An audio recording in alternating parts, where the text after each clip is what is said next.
நான் மீண்டும் மீண்டும் சொல்கிறேன், இதை தள்ளிவிடாதே. லைக், சப்ஸ்கிரைப் செய்து முழுமையாக பார்க்கணும்.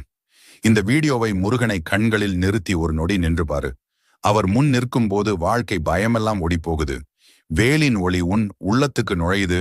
உன் மனசில் எத்தனை போராட்டம் இருந்தாலும் முருகன் ஒரு மூச்சாகவே நிம்மதி தர்றார். உன்னை யாரும் காப்பாத்தலனாலும் வேல் காப்பாத்தும். உன் நடையில் தடைகள் வந்தாலும் அந்த தடைகளை உடைக்கிற சக்தி முருகனிடமிருந்து வரும். இன்று நீ எவ்வளவு சோர்வாக இருந்தாலும் முருகன் உன்னை எழுப்ப தன்னோட 6 முக ஒளியை அனுப்புகிறார். உன் பிரார்த்தனைக்கு விடை வரலையா?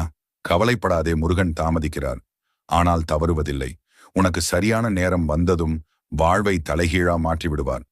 வேலின் முனை போல உன் பாதை நேராகும். எதிரிகள் பேசிய விஷமெல்லாம் வீணாகும். ஏன்னா முருகன் உன்னை பார்த்து சிரிக்கிறார். அவர் சிரிப்பே உன் வாழ்வின் வலிமை நம்பிக்கையை மீண்டும் உயிர்ப்பிக்கும். எத்தனை முறை விழுந்தாலும் மீண்டும் எழு. ஏன்னா முருகன் உனக்காக போராடுறார். நீ கண்ணை மூடிக்கிட்டு